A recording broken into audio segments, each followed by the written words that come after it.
DK넷 라디오 오늘의 핫 이슈입니다. 첫 소식입니다. 러시아가 폴란드와 불가리아에 대한 천연가스 공급을 중단했네요.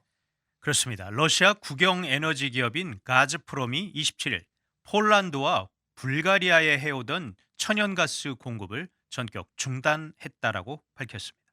이로써 일각에선 러시아의 에너지 무기화가 시작됐다라는 관측도 나오고 있습니다. 네. 자, 이 가즈프롬이 두 나라의 천연가스를 제공하지 않은 이유를 뭐라고 밝혔나요? 네, 지난달 블라디미르 푸틴 러시아 대통령은 4월 달부터 천연가스 대금을 러시아 루브라로 받겠다 이렇게 얘기를 했는데 이를 지키지 않은 나라들 그러니까 러시아의 비우호적인 나라들에는 가스 공급을 중단할 수도 있다 이렇게 말한 바가 있습니다.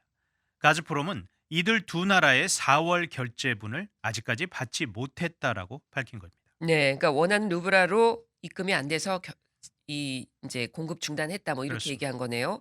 이 폴란드와 불가리아 두 나라 이 러시아의 조처에 대해서 어떻게 반응하고 있습니까? 네, 가즈프롬 발표에 앞서 양국 관리들은 러시아로부터 27일부로 가스 공급을 중단하겠다라는 통보를 받았다라고 전했습니다. 자, 폴란드, 불가리아 두 나라 모두 가즈프롬이 오랫동안 해온 공급 계약을 위반하고 있다라고 강하게 비판을 했습니다. 네. 계약을 위반했다라는 건데 어떤 내용이었나요? 가즈프롬이 일방적으로 결제 방식을 바꾼 것이 계약 위반이라는 지적입니다. 네.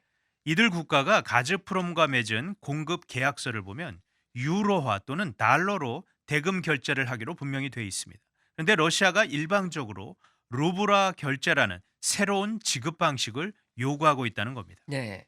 이들 나라는 우크라이나 전쟁에서 이제 에너지가 정치, 경제 무기가 되고 있다라고 러시아를 또 비판했습니다. 예. 이제 러시아 천연가스가 유럽의 다른 나라들도 이제 공급이 되고 있잖아요. 그렇게 그렇죠. 본다면 다른 유럽 국가들도 비슷한 사정일 것 같은데요. 맞습니다.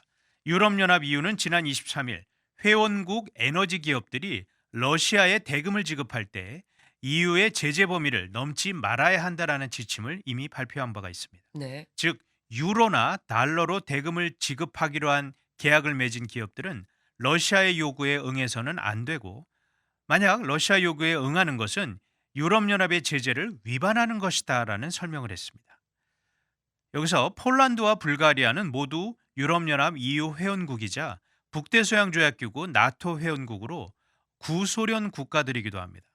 그런데 러시아가 제일 먼저 이 두 나라를 대상으로 이렇게 가스 공급 중단을 한 것은 나머지 유럽 국가들에 대한 이 무력 경고가 아니냐 이런 분석이 나오고 있는 것입니다. 네. 자, 특히 폴란드 같은 경우 이번 우크라이나 전쟁에서 우크라이나를 강력하게 지원하고 있잖아요. 그렇습니다. 우크라이나와 국경을 접하고 있는 폴란드는 전쟁이 시작되면서 몰려드는 우크라이나 피난민들을 적극적으로 수용을 했고 우크라이나에 대한 무기 지원에도 적극적으로 현재 나서고 있습니다. 네.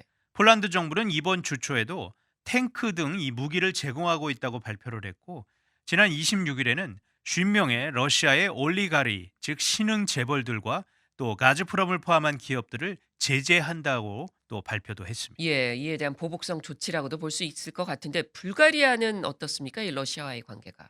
불가리아는 한때 러시아와 매우 가까운 최우방국이었습니다.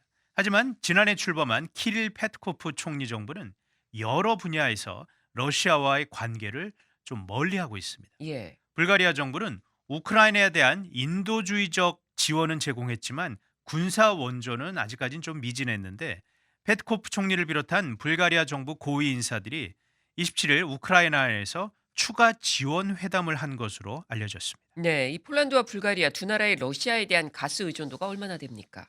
상당합니다. 폴란드는 45%에서 50% 정도, 그리고 불가리아는 약 90%를 이 가즈프롬이 공급하는 에너지에 의존을 해왔습니다. 네. 폴란드는 그동안 러시아 이 시베리아의 거대한 가스전에서 출발해 폴란드를 거쳐 또 독일과 다른 유럽 여러 나라들로 이어지는 야말 유럽 파이프라인을 통해 가스를 공급받아 왔고 불가리아는 러시아에서 터키를 거치는 이 투르크스트 스트림 파이프라인을 통해 가스를 공급받아 왔습니다. 예. 저희 두 나라 모두 러시아산 에너지가 전체 소비에서 이 적지 않은 부분을 차지하고 네. 있어요. 이 양국 정부에서 어떤 대응책이 있어야 할 것 같은데요. 그렇죠. 폴란드는 러시아의 위협에 이미 대비를 해왔다라고 발표를 했습니다. 폴란드 정부는 현재 가스 비축분이 76% 정도에 달하기 때문에 소비자 필요에 따라 공급할 수 있다라면서 다른 대체 공급로를 계속해서 찾을 것이다라고 밝혔습니다. 네. 한편 불가리아는 터키와 그리스를 통해 천연가스를 수입하는 방안을 현재 논의 중이라고 밝혔습니다. 네. 자, 또 이 독일 상황을 좀 봤으면 좋겠는데 EU의 중심축이면서 또 유럽 최대 러시아 에너지 수입국이잖아요. 맞습니다. 독일은 지금 어떤 움직임을 보이고 있습니까? 네, 독일 정부는 앞으로 며칠 안에 러시아산 석유 수입을 중단하기를 원하고 있다라고 이번 주 초에 발표한 바가 있었습니다.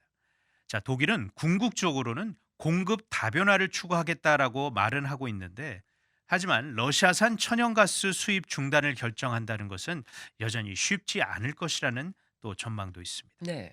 이런 가운데 우크라이나 정부는 러시아가 동맹국들의 단결을 깨트리려 한다라는 또 이 에너지를 가지고 유럽의 동맹을 또 결속을 약화시키려고 한다라고 비판을 했습니다. 네. 이미 우크라이나 정부에서는 유럽 국가들에게 계속해서 러시아산 에너지 수입을 중단해 달라 이런 촉구를 하고 있잖아요. 그렇습니다. 우크라이나 정부는 하루에 수억 달러씩 제공하는 이 에너지 결제 대금이 러시아의 전쟁 비용으로 충당되고 있다라면서 유럽 국가들에게 러시아산 에너지 수입을 중단해 달라라고 촉구를 해왔습니다. 안드리 예르마크 우크라이나 대통령 비서실장은 러시아의 가스 협박 이제 본격화되기 시작했다라고 비판했습니다. 네. 잘 들었습니다.